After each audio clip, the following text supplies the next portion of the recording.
데살로니가 전서 1장 1절부터 10절입니다. 이제 데살로니가 처음 시작하는데요.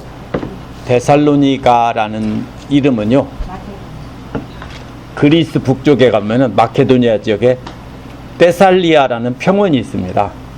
데살리아라는 넓은 평원이 있어요. 거기는 그리스 반도를 가보면 꼭 한국같이 생겼습니다. 산이 많은 곳인데요. 그 중에 데살리아 평원은 넓은 평원인데요. 그 데살리아 평원에 사는 사람들이 데살리아에 있는 니키, 나이키죠. 신발 나이키 아시죠? 그게 바로 무슨 뜻이냐면 승리의 여신의 이름입니다. 그래서 데살로니키라는 말은 바로 데살리아 사람들의 니키라는 뜻입니다. 미국 사람들은 데살로나이카 그러는데요. 그리스 사람들은 반드시 데살로니키 그럽니다. 제가 실제로 그리스 가서 확인을 했습니다. 그래서 데살로니키입니다. 근데 니키 하지 않고 그 사람들은 니키 그럽니다. 스페인 사람들처럼 이게 그 발음이요, 이탈리아나 그리스나 이쪽 스페인 이 남쪽 지중해 연안에 있는 사람들은요 대개 니키 그러지 않고 니키 그럽니다. 대개 그게 남미까지 건너와서 그렇게 발음되는 거고요. 그래서 이 그리스 신화에 나오는 니키는 승리의 여신 이름입니다. 그래서 이 편지는요 데살로니가 성도들에게 보낸 편지인데요, AD 50년경에 쓰여졌을 것입니다. 그러면 예수님이 십자가에 돌아가시고 난 뒤 약 20년 정도 지난 뒤죠. 복음이 어느 정도 퍼졌을 때입니다. 우선 이 데살로니키가 어딘지를 알아야 됩니다. 뒤에 지도를 한번 보세요. 뒤에 지도 보면은 팔레스틴 지도 말고요, 그 지중해 연안이 나온 지도가 있습니다.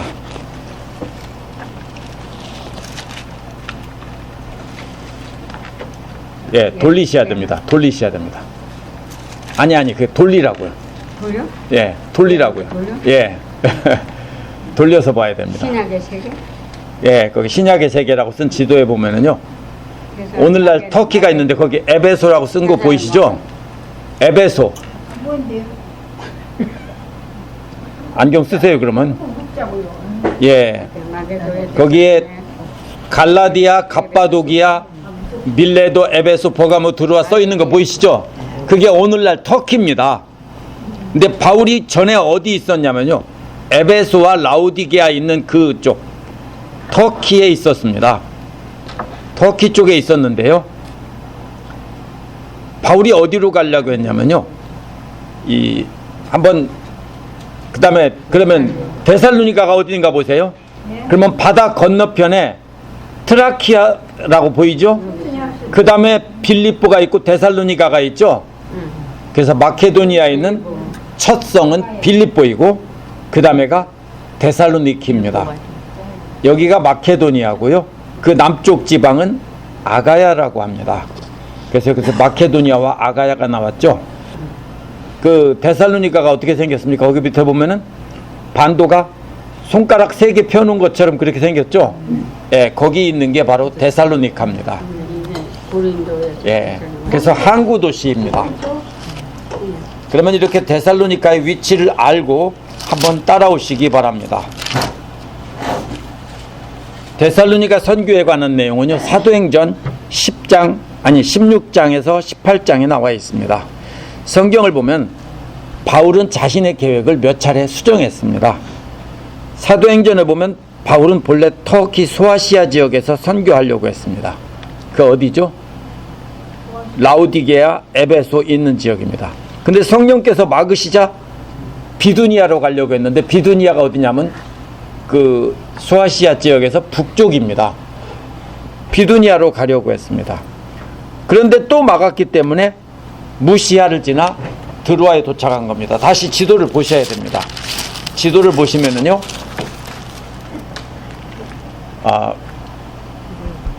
거기에 비두니아 반도라는 게 써 있죠.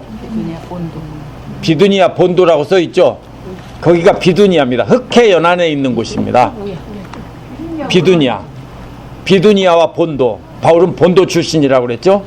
그래서 거기로 원래는 에베소로 가려고 했는데 성령께서 막으심으로 어디로 갔냐면 비두니아로 가려고 했습니다. 그런데 거기서도 또 막으시니까 어딥니까? 그 옆에 드로아, 트라키아라고 써있죠. 드로아로 건너간 겁니다. 그래서 빌립보로 간 겁니다. 이걸 가지고 전에 제가 어린 시절에 부흥회 가면 이런 말씀 많이 하셔서 부흥사들이 바울이 아시아로 가려고 했는데 하나님이 막아서 오늘날 우리가 복음을 늦게 받았다. 아니에요. 아시아는 어디를 말하면 에베소 있는 지역을 아시아라고 불러요. 그래서 오늘날은 소아시라고 하는 이유가 아시아와 구별해서 소아시아라고 하는데 원래 아시아는 여기가 아시아예요. 우리가 사는 곳은 아시아가 아니에요. 근데 나중에 사람들이 어느 쪽에서요? 로마 사람들 기준으로 볼 때 아시아가 동쪽에 있죠. 그래서 동쪽에 있는 저 아시아. 근데 거기 넘어서는 생각을 해본 적이 없어요. 근데 그 넘어 있는 쪽도 다 그러니까 뭐라고 한 겁니까? 아시아라고 한 겁니다. 그래서 오늘날은 뭐라고 합니까? 우리가 구별하기 위해서 소아시아라고 소자를 붙인 건데요. 원래 여기 이름이 아시아입니다. 그래서 바울은 중국이나 이쪽으로 오려고 계획을 세운 게 아니라 오늘날 터키 지방에서 선교하려고 했던 겁니다. 그런데 성령께서 막으셔서 비두니아에 있는 흑해연한 제일 북쪽으로 갔다가 거기서도 막으시니까 바다를 건너서 바로 드로아로 가서 유럽 쪽으로 간 것입니다. 그래서 환상을 보고 마케도니아로 갔습니다. 마케도니아는 그리스 북쪽에 있는 알렉산더 대왕의 나라입니다. 원래 마케도니아와 그리스는 다른 나라예요. 위에는 마케도니아라고 불렀고 밑에는 아가야라고 불렀습니다. 그리스의 중심은 아가야죠. 마케도니아는 변방 북쪽이고요. 근데 알렉산더가 그리스 반도 전체를 점령하면서 어떻게 됩니까? 전체를 다 그냥 그리스로 합쳐서 부르고 그리스의 문화가 탁월하기 때문에 그 그리스 문화를 받아들여서 자기들의 문화로 만든 겁니다. 자신의 계획을 포기하고 성령의 인도 따라서 마케도니아로도 가던 바울의 마음에 뭐가 있었냐면요. 로마로 가야 되겠다는 마음이 있었을 겁니다. 왜냐하면 이 길은 디아 에그나띠아라고 하는 로마로 가는 하이웨이입니다. 쭉 따라가면은 해변까지 가서 배 타고 건너가면 로마입니다. 그래서 로마로 가는 하이웨이입니다. 모든 유럽, 아프리카, 아시아에 있는 길은 다 어디로 연결됐냐면요. 로마로 연결되어 있습니다. 왜요? 모든 물자를 식민지에서 빼앗아서 로마로 가져가서 로마에서 잘 먹고 잘 살았죠. 그렇기 때문에 모든 물자를 빼앗아서 나를 수 있도록 포장도로를 만들었습니다. 지금도 남아 있습니다. 그 포장도로가. 유럽에 가면은 사방에 로마 길이 남아 있습니다. 뭐 좁은 길이에요. 그냥 마차가 그냥 지나갈 만한 그냥 요 정도 폭이 되는 돌로 다듬어서 돌을 채워서 만든 포장도로예요. 지금도 그 포장도로가 있어요. 그게 하이웨이라고 그래요. 오늘날 하이웨이라고 부르는 것은 거기서 나온 거예요. 로마로 가는 디아 에그나띠아라고는 하이웨이가 있기 때문에 바울은 딱 그 길로 들어서면서부터 무슨 생각을 했냐면요. 아, 하나님이 나를 로마로 가라는가 보다. 왜냐하면 이 길은 로마로 가는 직통 지름길이기 때문입니다.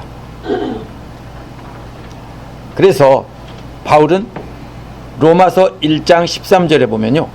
로마로 가려고 여러 번 마음먹었지만 길이 막혀서 못 갔다라고 했는데 이때도 바울은 로마로 가려고 생각했어요. 틀림없어요. 그 중에 으뜸 가는 도시가 어디냐면요. 마케도니아의 으뜸 가는 도시, 그 비아 에그나띠아라는 하이웨이에 있는 첫 번째 으뜸 가는 도시가 바로 빌립보입니다. 빌립보에서 바울이 누구를 만났죠? 점치는 귀신 들린 여종을 만나서 귀신을 쫓아냈습니다. 여종의 주인은 돈벌이가 끊어지자 바울을 도시를 소란케 한다는 명목으로 고발했습니다. 왜 그러냐면요. 점치는 일은 불법이었습니다. 이 사람 때문에 점치는 내 밥줄이 끊어졌다라고 할 수는 없어요. 그래서 도시를 소란케 한다고 한 겁니다. 그 로마 황제 아우구스투스와 티베리우스는요.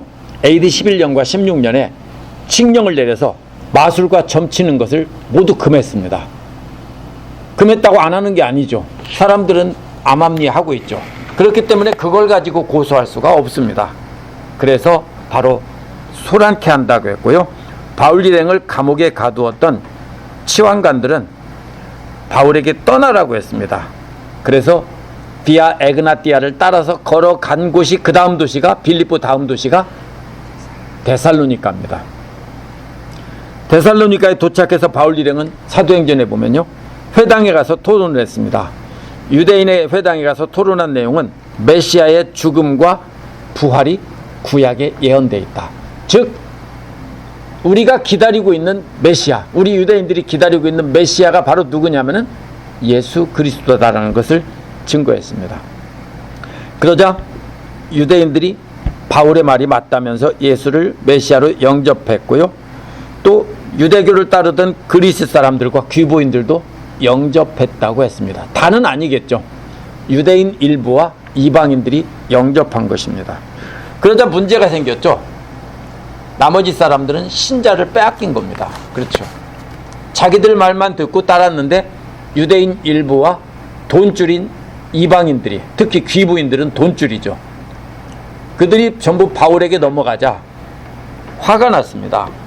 그래서 이 바울 일행을 잡으려고 했는데 못 잡죠. 그러자 바울을 돕던 제이슨하고 그 밖의 성도들을 시 당국에 고발한 것입니다. 제목이 뭡니까? 로마 황제 말고 예수라는 다른 왕이 있다라고 고발한 겁니다. 고발한 데살로니가 유대인들도요, 여종의 주인과 마찬가지로 거짓말로 고발을 했습니다. 유대인들은 자기들이 늘 따르던 신자들을 뺏겼는데 다른 왕이 있다라고 거짓 고소를 한 겁니다. 그래서 바울을 죽이려고 했기 때문에 바울 일행들은 바울을 빼돌립니다. 제자들은. 비아 에그나띠아는요, 이렇게 나 있습니다. 서쪽에서 동쪽으로 반듯이 나 있습니다. 근데 베레아가 어디 있냐면요, 지도를 보면 베레아는 바로 그 데살로니카 바로 밑으로 셉니다.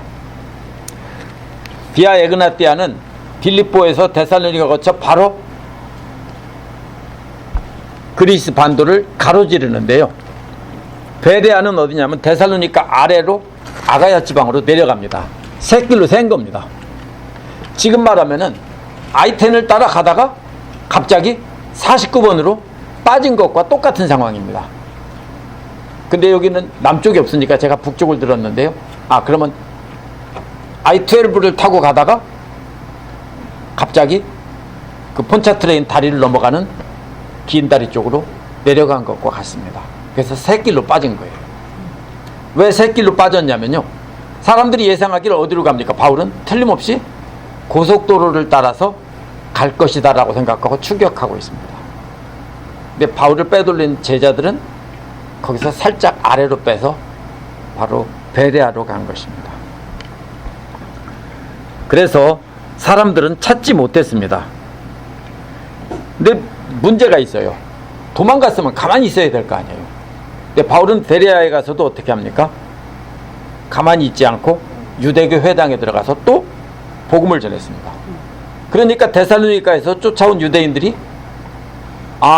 바울이 베레아로 빠졌구나 하고서 쫓아갑니다. 정신 나갔죠, 바울도요. 바로 그 다음에 어디로 가냐면요, 이 바울은 배를 타고 그래서 남쪽으로 내려가서 아테네까지 도망가는 겁니다. 왜 이렇게 결사적으로 죽이려고 했을까요? 단순히 메시아에 관한 논쟁으로만 죽이려고 했다면 이해가 안 됩니다. 왜냐하면 하루 이틀 얘기한 게 아니에요. 벌써 20년이 지났잖아요. 역사를 보면요, 유대인들이 왜 분노했는지 알 수 있어요. 메시아 때문이 아니에요. AD 49년에 클라우디우스가, 황제가 유대인들을 로마에서 추방했습니다. 이것은 수에토니우스라는 로마의 역사가가 기록한 역사에 오늘날도 정확히 남아 있습니다. 뭐라고 쓰여졌냐면요, 이렇게 되어 있습니다. 크레스투스의 선동에 의해서 소란이 일어났기 때문에 클라우디우스 황제는 유대인들을 로마에서 나가라고 쫓아냈다라고 기록되어 있습니다. 크레스투스가 누구냐면 아마 그리스도를 잘못 기록한 것일 겁니다. 그리스도를 전하는 것 때문에 로마에서 유대인 크리스찬과 유대인들 사이에 분쟁이 일어난 겁니다. 그래서 자기들끼리 막 싸우니까 막 죽이고 그랬겠죠. 그렇게 소동이 일어나니까 왜 너희들이 여기 와서 소란을 피우냐. 유대인들은 다 나가라 한 겁니다. 추방당한 유대인들이 어디로 왔습니까? 그 비아 아피아를 통해서 남동쪽으로 내려온 다음에 배를 타고 건너와서 데살로니가에 정착한 겁니다. 상당수가. 어떻겠습니까? 오랫동안 살아온 터전을 잃었습니다. 이 사람들은 기원 전에 노예로 끌려왔을 수도 있고요. 오래전에 로마에 정착해서 잘 살고 있었는데 갑자기 삶의 터전을 잃었습니다. 근데 누구 때문에 잃었어요? 예수 그리스도를 전하는 사람들 때문에. 그러니까 이게 50년에 기록됐다고 했죠. 49년에 추방령이 내려졌어요. 바로 뭐예요? 쫓겨나서 와서 힘들게 살고 있는데 너희들 때문에 우리가 쫓겨났어 라고 하면서 죽이려고 하는 거예요. 삶의 터전을 잃었기 때문에 예수 그리스도를 전하는 바울 일행을 죽이려고 한 겁니다. 저것들 때문에 우리가 로마에서 쫓겨났다며 저것들 죽여야 된다 이런 겁니다. 그래서 바울은 전혀 뜻하지 않았던 남쪽으로 계속 내려가다가 안 되니까 배 타고 도망가서 아테네로 가서 고린도까지 가는 겁니다. 고린도에 도착한 바울이 데살로니가 성도들에게 편지를 쓴 겁니다. 이게 데살로니가 전서입니다. 근데 문제가 뭡니까? 바울이 데살로니가에 있던 시간이 얼마 안 돼요. 바울이 전도에서 막 성장하기 시작한 아기들 같은 사람들이에요. 그들을 품고 잘 키우려고 했는데 죽이려고 하는 사람 때문에 도망간 거예요. 그럼 어떻겠어요? 집사님들이 아기를 젖먹여 키우고 아장아장 걷고 있는데 갑자기 아기를 두고 쫓겨나서 도망갔다. 어떤 마음이 들까요?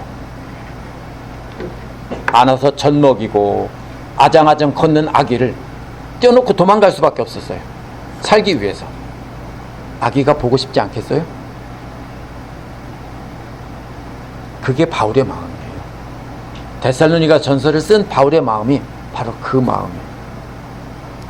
그래서 바울은요, 이 데살로니가에 고린도에 와서 막 이제 복음 전하고 성장하기 시작했는데 제대로 가르치지도 못하고 떠나왔어요. 그 아기 같은 자기 자식들에게 편지를 써서 믿음으로 올바로 성장하게 하려고 아가야 너희들은 이렇게 자라야 된다라고 쓴 것이 데살로니가 전서입니다. 성령의 인도 따라 마케도니아까지 왔는데 계속 어려움을 겪자 고민을 했을 겁니다. 엉뚱한 곳에 쫓겨오면서 하나님의 뜻이 어디 있나 고민했을 겁니다. 그러나 바울은 늘 성령의 음성에 귀를 기울이던 사람입니다. 그래서 계획이 없던 여정을 따라 고린도에서 사역을 시작한 겁니다. 하지만 데살로니가에 있는 두고 온 아가들이 자식들이 늘 마음에 걸립니다. 그래서 편지를 썼습니다. 이런 마음을 알고 우리가 데살로니가 전후서를 읽어야 됩니다. 다시 한번 읽어보세요. 데살로니가 전후서를 아기를 떼어놓고 온 엄마의 마음으로 바울을 생각하며 읽어야 됩니다. 첫인사가 뭡니까? 1장 1절은 첫인사인데요. 항상 이렇게 씁니다. 우리는 유럽이나 미국이나 한국이나 오늘날 다 어떻게 했습니까? 맨 위에 받는 사람을 쓰죠. 근데 고대 그리스 로마 세계에서는 보내는 사람을 먼저 썼습니다. 항상. 그래서 누구 씁니까? 보내는 사람은 바울과 실로아노와 디모데입니다. 받는 사람들은 데살로니가 교회 성도들입니다.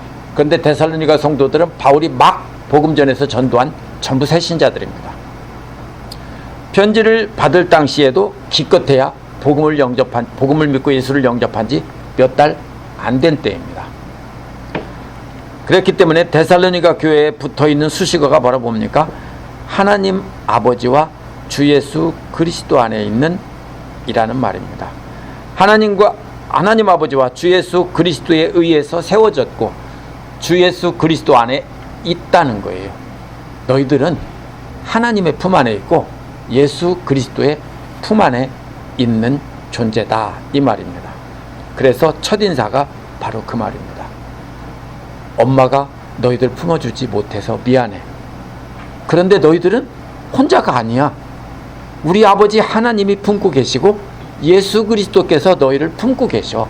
너희들은 그 품 안에 있어. 이 말이 바로 첫 인사 첫 부분의 말입니다. 그래서 바울이 복음만 전하고 쫓겨 도망왔는데 놀랍게도 데살로니가 교회가 굳게 서 있기 때문에 이들에게 이렇게 쓴 것입니다. 그럼 뭐라고 말합니까?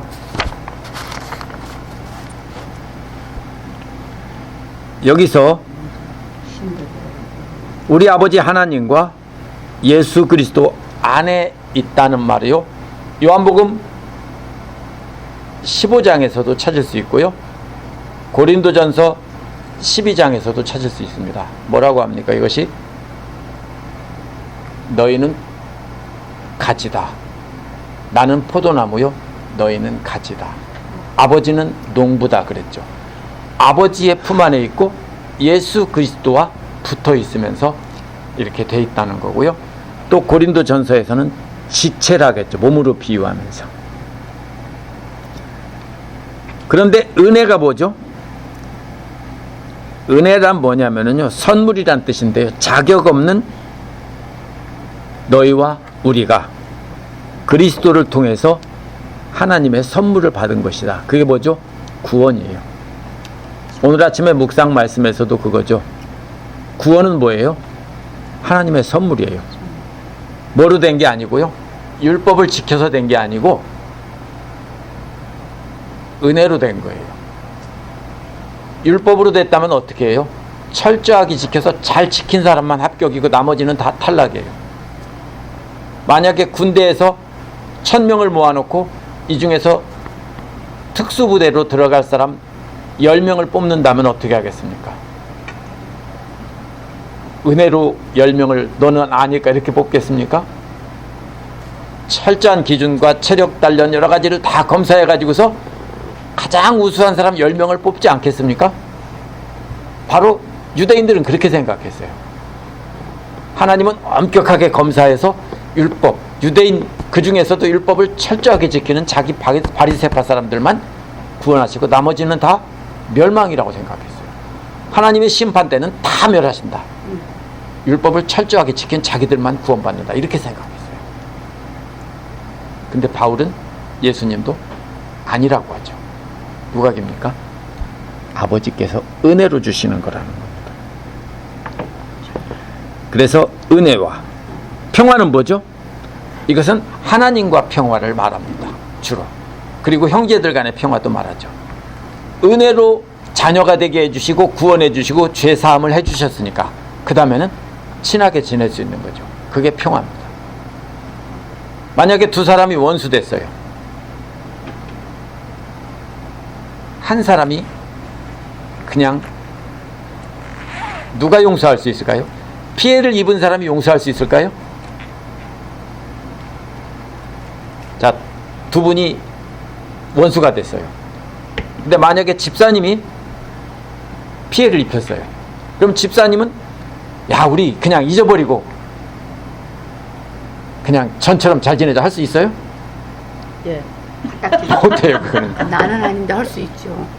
나는 아니지만 본인은 할 수 있는. 예, 본인은 할 수 있죠. 할 수 있지만 자격이 없어요. 누가 하냐면 피해를 입은 사람이 하는 거예요. 여기가 피해 봤다며. 네. 아니요, 내가 반대 줬다고요. 줬어. 피해를 입은 사람이 됐어, 우리 그냥 잘 지내자 할 수 있지만 피해를 입힌 사람은요, 용서해 줄 자격이 없어요. 근데 주제 넘겨 해 본인들이. 네. 그래서 바로 이게 바로 그 뜻입니다. 그래서 이 평화라는 것은 하나님 편에서 바로 죄인이고 멸망해야 될 하나님을 대적한 사람들을 용서해 주시고 그게 은혜고요. 평화는 그러니까 이제는 아버지와 아들로 잘 지내자. 그냥 참으면 어떡해.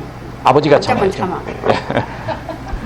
아버지 엄마가 참는 거고 자식이 참는 게 아닙니다. 그래서 그것이 은혜와 평화라는 의미입니다. 2절에 보면은요, 2절은 감사를 드린다는 말이 나옵니다. 근데 우리라고 하죠. 바울 혼자가 아니고 우리입니다. 왜? 디모데와 실루아노와 바울이 함께 쓴다고 했기 때문에 우리는 감사드린다는 겁니다. 누구께요? 우리의 아버지 그 하나님께. 뭐에 관해서? 너희 모든 사람을 위해 두고 하나님께 감사를 드린다는 겁니다. 근데 뭘 감사를 드리냐면요, 첫 번째로 보면은 기억할 때마다. 그래서 기도할 때마다 여러분을 기억하면서 감사를 드린다는 겁니다. 기도할 때마다 기억하는 사람들이 있죠. 저도 수십 년 전에 전도한 사람들을 지금도 기도합니다. 올해는 기도하지 않지만 잠깐 이름 부르면서 지나가면서 기도해요. 그러면서 기억하고 있어요. 전에 제가 평신도 시절에 제가 사람들을 가르치고 인도하면서 했던 분들도 지금도 이름을 간단히 부르고 자녀들 이름 부르면서 기도해요. 그게 기억하고 있어요. 근데 바울은 뭐라고 그랬어요, 여기서요? 여기서 기도할 때마다 끊임없이 너희를 기억한다는 거예요. 기도할 때마다 너희를 끊임없이 기억한다는 거예요. 그럼 뭐예요? 기도할 때마다 데살로니가 성도들이 떠나지 않는 거예요. 왜요? 아기를 두고 왔으니까. 안 그렇겠어요? 집사님들은 아기를, 이제 돌도 안 된 아기를 두고 왔다고 해보십시오. 아직 젖도 안 떨어졌는데 두고 왔다고 해보세요. 생각나지 않겠어요? 그래서 바울은 뭐예요? 끊임없이 기도할 때마다 너희들을 기억하면서 감사를 드린다는 거예요. 뭘 떠올리는 겁니까? 뭘 기억하고 있죠? 그 잠깐 시간 동안에 바울이 전도했을 때 그들이 젖 먹는 아기처럼 그렇게 아름답게 성장하던 모습을 기억하고 있어요. 얼마나 기쁘겠어요. 아이가 태어나서 핏덩이 같은 아이를 안고 젖을 먹여보셨겠죠. 그렇죠? 그러면서 커가는 모습 보셨겠죠. 바로 그 모습을 기억하면서 바울은 하나님께 감사한다는 거예요. 3절에 뭐라고 합니까? 또 뭘 기억하는지 세 가지를 말하고 있어요. 그게 기억하는 게 뭐냐면요, 첫 번째는 믿음의 행위입니다. 여러분의 믿음의 행위입니다. 이것은 과거예요. 하나님께서 주신 것들을 믿고 신뢰하는 거예요. 믿음이 뭐예요? 왜 믿음의 행위라고 했어요? 보통은 믿음과 행위를 따로로 생각하죠? 아니에요. 믿음은 뭐로 나타나요? 행함으로 드러나는 거예요. 그래서 믿음의 행위를 기억하고 있어요. 그래서 데살로니가 성도들이 하나님을 믿었으니까 믿음에 따라서 행하던 모습을 기억하고 있는 거예요. 두 번째는요, 사랑의 수고예요. 이건 현재입니다. 믿음의 행위는 하나님을 신뢰하고 하나님께 의지하는 것인데요, 사랑의 수고는요, 이거는 이웃을 향해 일하는 거예요. 이웃을 섬기는 것입니다. 그러면서 소망의 인내는 뭐죠? 미래입니다. 그리스도께서 오신다는 것을 소망하며 우리 주 예수 그리스도께 둔 소망. 그래서 뭐죠? 믿음, 행위, 사랑의 수고, 소망의 인내. 믿음, 사랑, 소망. 이것은 순서대로입니다. 가장 먼저 올 게 믿음이죠. 하나님께 대한 믿음. 그것이 행위로 나타나야지 말로 나타나는 게 아니고요. 사랑의 수고는 뭐예요? 형제 사랑입니다. 그래서 예수님, 요즘에 누가복음에서도 계속 그게 나오죠. 하나님 사랑, 이웃 사랑입니다. 그렇죠? 하나님 사랑, 물질로 내 삶으로 하나님께 감사를 드리고, 그 다음에는 또 누굽니까? 이웃에게 또 그 사랑을 나누는 것이 사랑의 수고고요. 왜 그렇게 합니까? 왜 이걸 수고라고 하죠? 안 하고 싶으니까, 힘드니까. 그런데 뭐 때문에 해요? 예수 그리스도에 대한 소망 때문에 참고 한다는 뜻이에요. 그 세 가지를 기억하고 있는 거예요. 그 짧은 시간 동안에 그들의 믿음이 이렇게 돼서 그들이 아름답게 성장하고 있었어요. 그래서 그것을 기억하면서 기도할 때마다 내가 감사한다 이 소리예요. 누가 준 거예요? 바울이 전도 잘해서 말 잘해서가 아니에요. 하나님께서 주신 거예요. 그래서 짧은 시간 동안에 그들이 그렇게 믿음으로 아름다운 모습으로 성장하는 모습을 보여줬다는 거예요. 그래서 과거의 그 모습을 기억하면서 감사하고 있는 거예요. 그래서 우리도 역시 다른 사람에게 전도하거나 양육해서 아름답게 성장해가는 모습을 지켜보는 것이 마치 내 아이가 젖 먹고 성장하고 날마다 젖을 먹고 젖을 먹기를 사모하는 모습에 비유할 수 있습니다. 어린아이가 저는 옆에서 봤어요. 젖을 주려고 이렇게 내놓고 물리려고 하면 어떻게 합니까? 알고서 막 찾아서, 우리 아이들은 꼭 그렇더라고요. 막 머리를 흔들면서 이렇게 찾아서 물더라고요. 그렇죠? 그래서 아이가 엄마 젖을 찾듯 사슴이 시냇물을 찾듯 그렇게 갈급한다라고 했어요. 이렇게 하나님 말씀을 사모하고 그 말씀을 따라 사는 사람들이 정말 예쁩니다. 특히 누가요? 처음 믿은 사람들이 그렇게 하면 정말로 예쁩니다. 그래서 우리에게도 이런 감사가 있어야 되는 거예요. 근데 3절에서 보면 누구 앞에서요? 하나님 우리 아버지 앞에서 기억한다는 거예요. 기도할 때 하나님 앞에서 기억하는 거예요. 하나님 있잖아요. 그죠? 이렇게 믿음의 행위와 사랑의 수고와 그들이 소망의 인내를 가지고 이렇게 아름답게 살고 있어요. 누구 앞에서? 하나님 우리 아버지 앞에서. 두 번째 감사 이유는요, 4절에 나옵니다. 하나님의 사랑받은 형제자매 여러분, 우리는 하나님께서 여러분을 택하여 주셨음을 알고 있습니다. 두 번째 감사는요, 보면서 감사하는 거예요. 그래서 사랑받는, 하나님의 사랑받은 형제들이라고 부르면서 바로 하나님께서 여러분은 하나님에 의해서 택함을 받았어요. 하나님의 선택이에요. 왜 하나님의 선택이라고 합니까? 전도한 지 얼마 되지도 않았는데, 그리고 키우지도 못하고 그냥 도망 왔는데, 이처럼 하나님과 이웃과 그리스도를 향해 전력으로 달리고 있는 것은 하나님의 선택이 아니면 불가능하다는 거예요. 그것은 너희들이 잘해서가 아니야. 바울 내가 잘해서도 아니고 그것은 하나님의 선택이야. 선택이란 구약에서 나온 건데요, 아브라함과 이삭과 야곱과 모세를 하나님께서 선택하신 겁니다. 바울은 이제 그 선택이 하나님이 바울을 선택한 것처럼, 그렇죠, 다메섹 도상에서 바울을 하나님께 선택했지 바울이 하나님을 선택한 게 아니죠. 마찬가지로 데살로니가 성도들도 하나님께서 선택했다는 겁니다.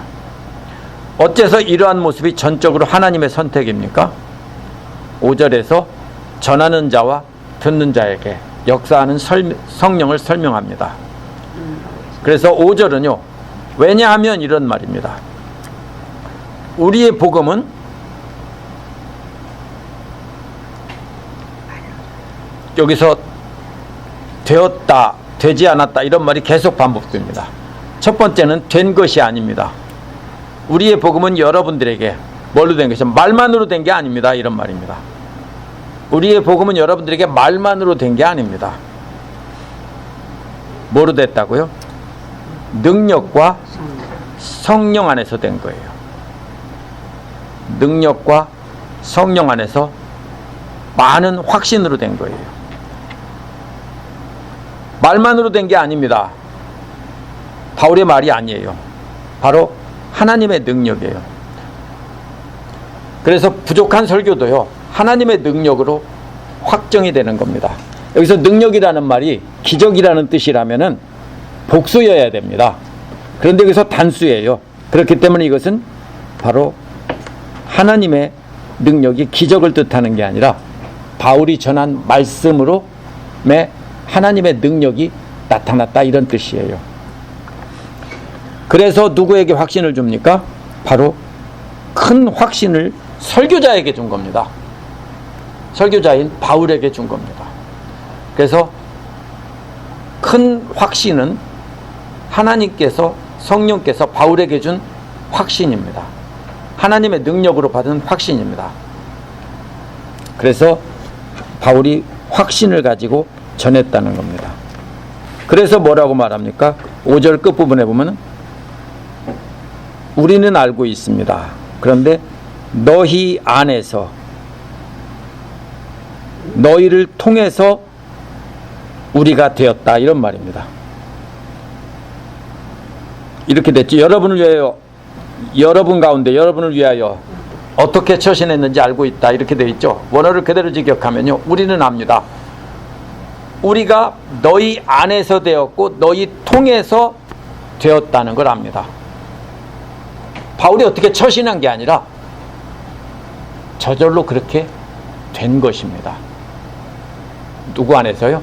데살로니가 성도 안에서, 또 데살로니가 성도들을 통해서 바울과 바울 일행들이 그렇게 복음을 전했다, 이 소리입니다.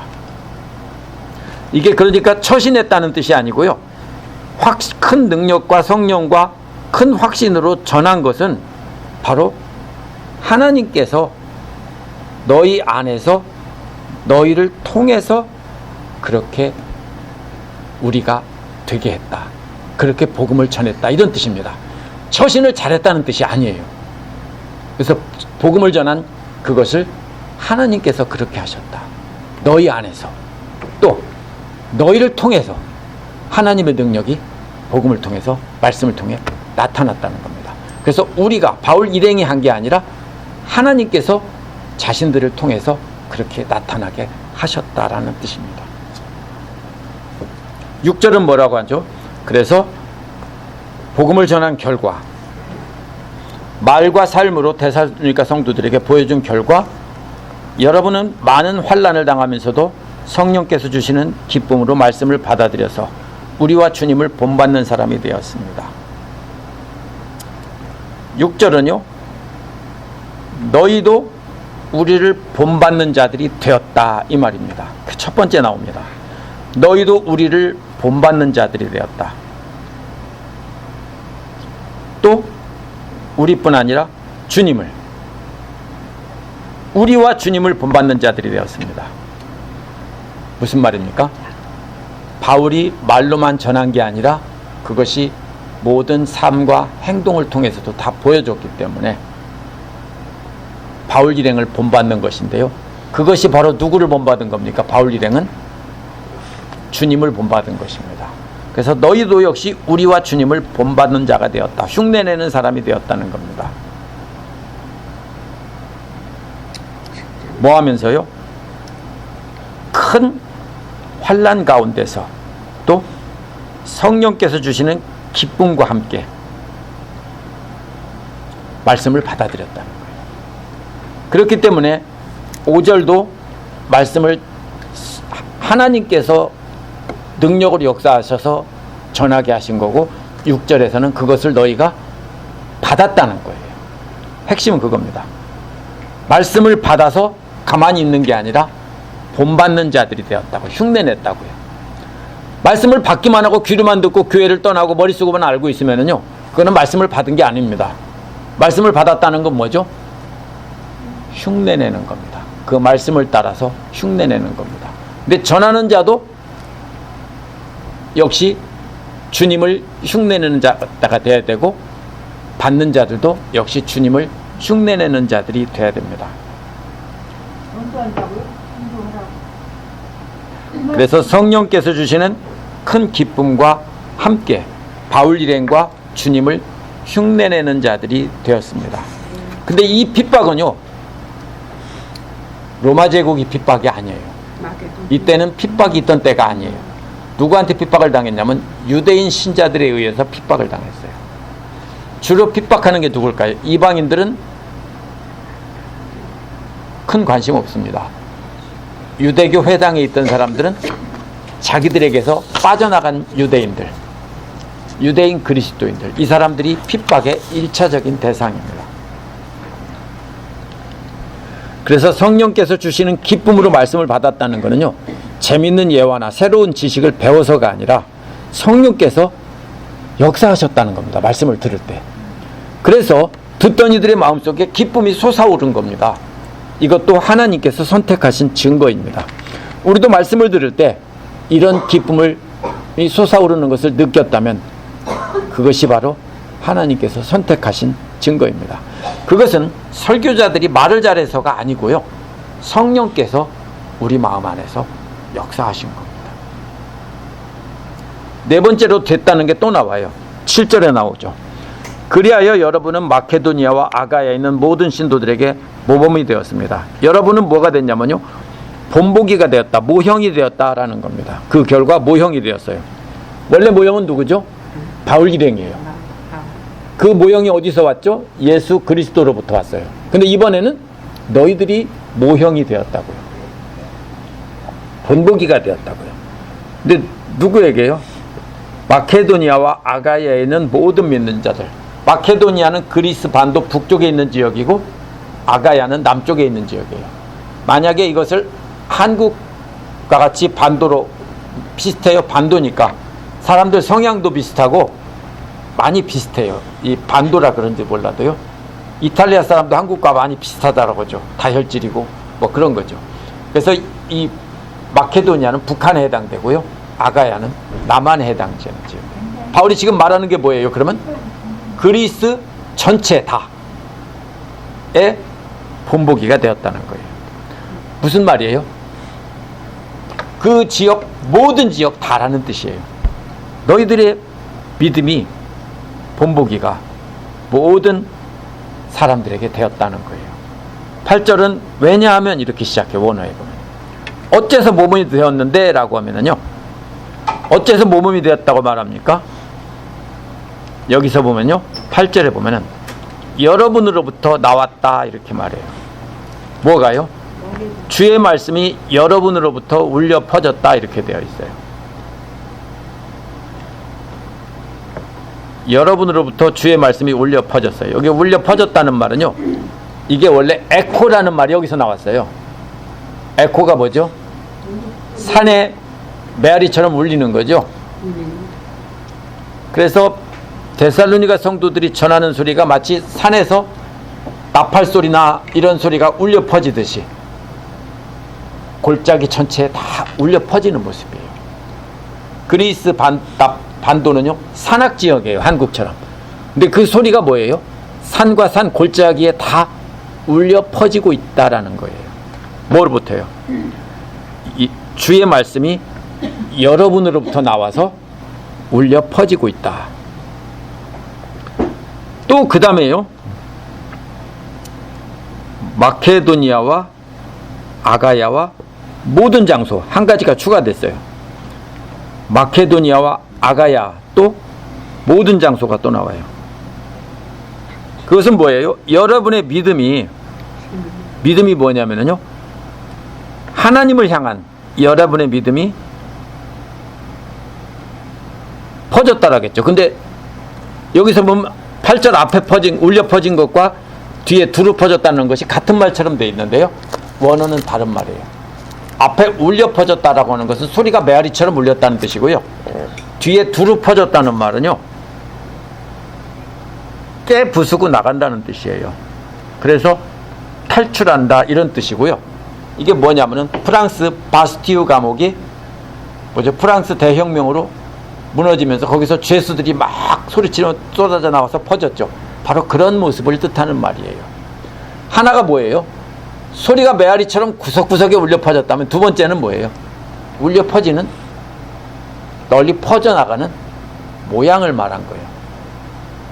그래서 마치 감옥문이 부서지고 죄수들이 막 쏟아져 나오는 것처럼 그렇게 너희들로부터 바로 하나님의 말씀이, 주님의 말씀이 퍼져나갔다는 거예요. 그래서 뭐라고 말합니까? 더 말할 필요가 없습니다. 왜? 다 알려졌다고요.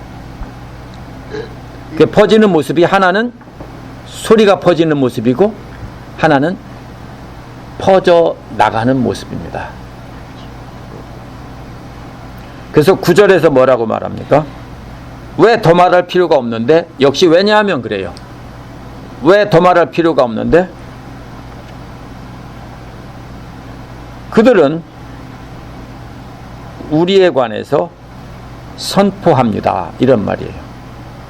우리를 두고 이야기합니다. 그랬죠? 이것은 선포합니다. 이런 뜻이에요. 우리를 두고 선포합니다.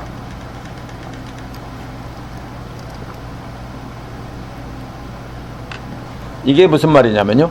우리가 어떻게 영접받았는지 계속 말하고 있다는 거예요. 우리를 두고 이야기한다는 말이 뭐냐면요. 바울 일행을 그들이 영접했는데 그것을 계속 말하고 있습니다. 하나님 말씀을 전하는 자들을 영접한 이야기를 그들은 계속 하고 있다는 겁니다. 뭐 하면서 하고 있을까요? 복음을 전하면서. 복음이 자기들 것이 아니죠. 그러니까 어떻게 해서 바울 일행을 자기들이 영접했는지 그것을 말하면서 선포한다는 뜻이에요.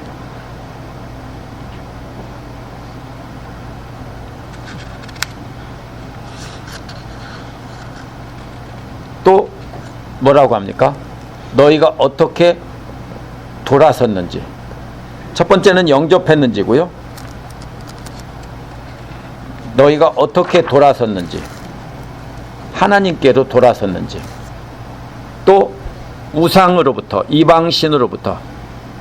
그러면 이들이 바울 일행을, 이게 간증이에요. 그러니까 이거는 어떻게 영접했는지, 그 다음에는 어떻게 돌아섰는지, 하나님께로. 뭐로부터? 이방신으로부터. 데살로니가가 어떤 곳이냐면요, 우상의 숭배의 중심지인 올림푸스 산에서 50마일 떨어져 있어요. 우상 숭배의 중심지인 올림푸스 산. 그리스 사람들은 전부 신을 섬길 때 어디로 모일까요? 그러면 올림푸스 산으로 모이겠죠. 오늘날도 올림푸스라는 카메라가 있고 올림푸스라는 말이 유명하죠. 그게 고대 그리스 신들이 있다는 그 신성한 산이에요. 50마일 떨어져 있어요. 그러므로 이 데살로니가는 우상 숭배의 중심지예요. 그러나 오늘날은 없어요. 제가 뉴올리언즈 신학교에서 그리스 갔을 때 택시기사에게 물어봤어요. 기사님, 혹시 지금도 그리스 신화에 나오는 그런 신들을, 제우스나 이런 신들을 섬기는 사람이 있습니까? 했더니 없대요. 그리스 신화의 발상지이고 그리스 수많은 신들의, 서양 신들의 중심지인 비너스니 뭐 아르테미스니 다 같은 말이에요. 이런 모든 신들이 거기서 나왔는데 아무도 그거 안 믿는데요. 사탄이 포기했을까요? 우상 숭배를? 전략을 바꾼 거예요. 사탄은 계속해서 전략을 바꿔요. 어떻게 바꿨습니까? 그래서 존 스타트는 이렇게 말해요. 이 구절을 가지고요. 정교한 우상들이 현대 세상의 도시에서 여전히 역사하고 있다라고 말해요. 일부 현대인들은 돈이나 권력이나 명예를 갖고자 하는 이기적인 욕망이라는 우상에 의해 잡아먹히고 있다라고 해요. 또 어떤 이들은 스포츠나 텔레비전에 과도하게 집착하고 있다. 어떤 이들은 한 사람에 푹 빠져 있고, 어떤 이들은 음식이나 알코올이나 약물이나 섹스에 중독되어 있다. 이게 뭐냐면요, 존 스타트도 보는 것이 고대 그런 모양으로 되어 있는 우상에서 사탄은 오늘날 다른 것으로 바꿨다라는 게 전략을. 그러니까 오늘날 우상이 어떤 것인가를 보지 않으면은 우리는 우상 숭배와 상관없다 이러면 안 돼요. 첫 번째가 믿음이에요. 그럼 두 번째는 10절에 나오는데요, 소망이에요. 10절에서 뭐라고 말합니까?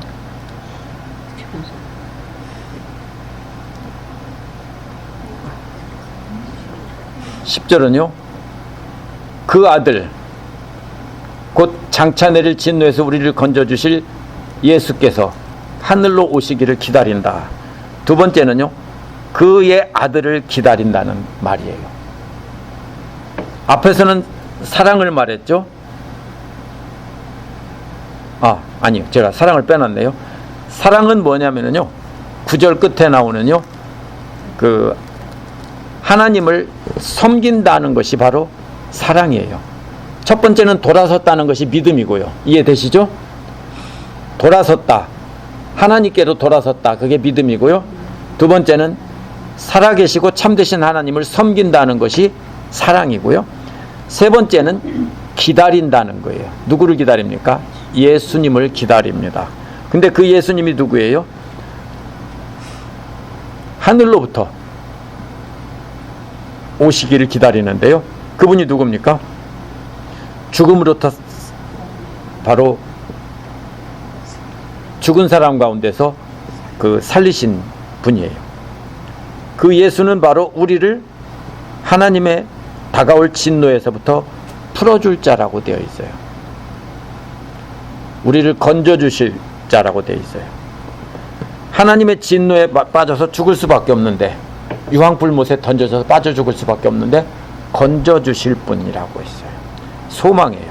그래서 믿음, 사랑, 소망이 여기서도 또 반복됩니다. 그래서 계속 말하는 것이 뭐냐면요, 과거의 믿음이에요. 사랑이고 소망이에요. 그건 처음에 믿었을 때고, 그리고 여기서 나온 것은 소문이에요.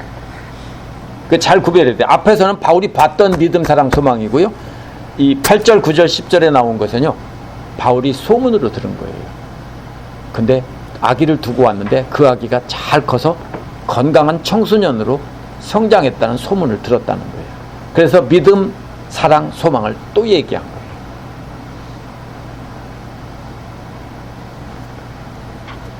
만약 피치 못할 사정으로 아이만 남겨두고 집을 떠나서 쫓겨났다면, 드라마 같은 데서는 그럴 수 있죠. 옛날이라면 그럴 수 있죠. 그러면 안타까운 마음이 있겠죠. 밥이나 먹나, 옷이나 잘 입고 있는지, 이런 마음 들지 않겠습니까? 편지라도 쓸 수 있다면 쓰겠죠. 그래서 엄마의 사랑을 전하고 싶죠.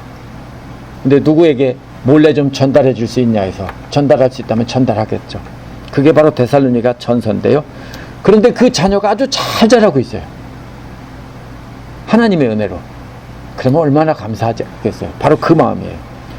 그래서 2절에서 7절은 함께 있던 때를 추억하면서 믿음, 사랑, 소망을 말하는 거고요.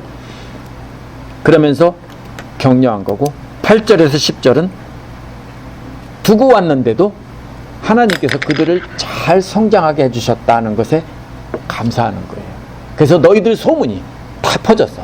너희들이 말로 복음 전하고 이렇게 막 바스티우 감옥에서 죄수들이 빠져나가듯이 너희들이 전하는 복음이 온 세상으로 막 빠져나가고 있다는 것을 소문을 들었다는 겁니다.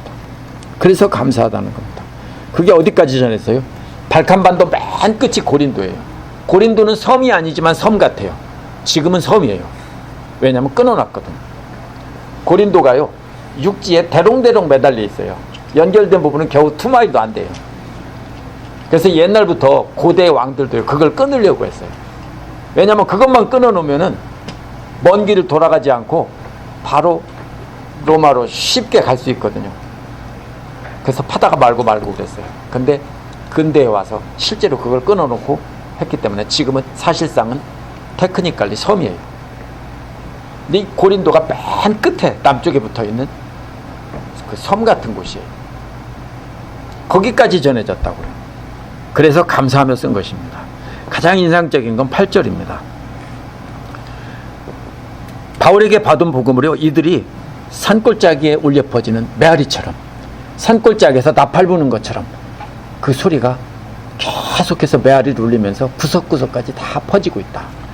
또 잉크방울이, 마치 물에 잉크방울 떨어뜨려 보셨어요? 어릴 때? 저는 그런 놀이 참 많이 해봤어요. 한 방울 떨어뜨리면 어떻게 됩니까? 쫙 퍼져. 나중에 색깔이 똑같아지죠? 바로 그런 모습이에요.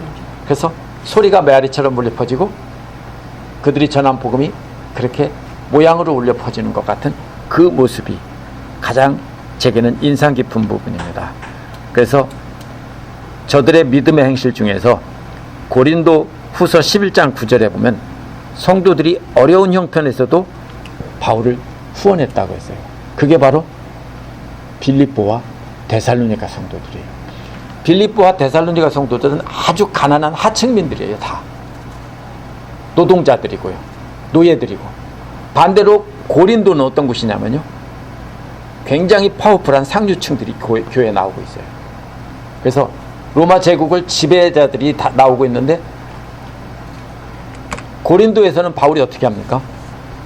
후원받기를 거부해요. 왜냐하면 저들이 뭐라고 합니까? 돈을 줄 테니까 자기들 말을 들어라 그래요. 근데 바울은 싫어. 나는 하나님 뜻대로 복음을 전하고 하나님의 종이 될 거야 하고 하다 보니까 그들이 받을 걸 거절하고 거기서 텐트 만드는 일을 한 거예요. 그런데 바울은 텐트 만드는 것을 가지고서 바울을 가지고 하는 건 실수예요. 바울이 텐트 메이커였다. 아니에요. 바울은 언제만요? 할 수 없을 때 고린도에서 주로 텐트 메이커를 했고요. 다른 곳에서는 주로 후원을 받아서 했어요. 그래서 경우에 따라서는 후원을 받아서 하고 경우에 따라서는 텐트를 만들었어요. 근데 그때 자신을 도와줬던 게 고린도의 부자 성도들이 아니라 데살로니가와 빌립보에 있는 가난한 어린아이 같은 그 사람들이 어려운 형편에서 안 먹고 안 쓰고 안 입으면서 도와줬다는 거예요. 오늘날도 똑같아요. 부자들이 헌금하지 않아요. 부자들이 가난한 사람을 돕는 게 아니라 대부분은 가난하고 어려운 사람들이 없는 중에서 떼어서 가난한 사람을 돕고 헌금하는 거예요. 그래서 이 모습이 바로 저들의 믿음의 행실이 고린도서 11장 9절에도 나와 있어요. 그러므로 우리가 말로 전하고 삶의 모습으로 전해야 되는데요. 말로 메아리처럼 삶의 모습으로는 마치 잉크방울이 퍼지는 것처럼 그렇게 해야 되는데, 그렇게 하려면 뭐예요? 우리가 사랑했던 것 내려놔야 되고요. 그것이 바로 뭐예요? 어제 주일 설교에서는 돈에 관한 탐욕과 집착을 내려놔야 되는 거예요. 그게 뭐냐면 돈을 포기하라는 뜻이 아니에요. 이걸 오해하면 안 돼요. 하나님께서 돈을 많이 주신 거는 축복이에요. 근데 그 돈의 사용의 중심이 어디 있냐면 먼저 하나님께 감사를 드리고, 하나님이 뭐라고 그랬어요? 10분의 1을 드리라고 그랬죠. 꼭 뭐 10분의 1 정확하게 율법처럼 지킬 필요는 없어요. 그러나 감사하면 더 드려도 되고 없으면 덜 드릴 수밖에 없어요. 그러나 뭐예요? 그건 뭐야? 먼저 하나님께 감사를 드리고 그 다음에 이웃에게 나누고, 이것을 하면서 그 가진 것을 누리라는 거예요. 그렇게 하면 우리가 탐욕에 빠지지 않을 수 있죠. 잘못하면 우리가 노예가 되는 거예요. 그래서 이렇게 복음을 전했으면 그 다음에는 양육을 해야 돼요. 목회자만 하는 게 집사님들도 마찬가지예요. 어떤 사람을 전도했으면요, 그 사람을 가르치고 본보기를 보인 다음에 그 다음에 양육을 해야 돼요. 어떻게 양육해요? 말로도 전하지만 말로 못하면 편지로도 쓰고 계속해서 어떤 좋은 것 들어보라고도 하고 하면서 계속 양육을 해야 돼요. 상담도 해줘야 되고. 그러면 기쁘기만 합니까? 아이 키우는 것과 똑같아요. 혹시 아이 키울 때 계속 기쁘기만 했어요? 우리 애들은 속도 엄청 많이 썩였어요. 안 그래요? 제대로 배. 아이들 키우면서 속 안 썩은 분이 혹시 계세요? 없어요. 없죠? 예, 없어요. 그래서 우리는 참고 견디면서 양육하는 거고요. 여기서 두 번 반복된 게 뭡니까? 첫 번째는 믿음이고 두 번째는 서로 사랑하는 거고 마지막에는 소망인데요. 우리도 마찬가지예요. 소망, 주님 오실 날 면류관을 쓴 것을 생각하면서 참고 하라는 거예요. 이것이 우리가 해야 될 일입니다. 우리 기도하겠습니다.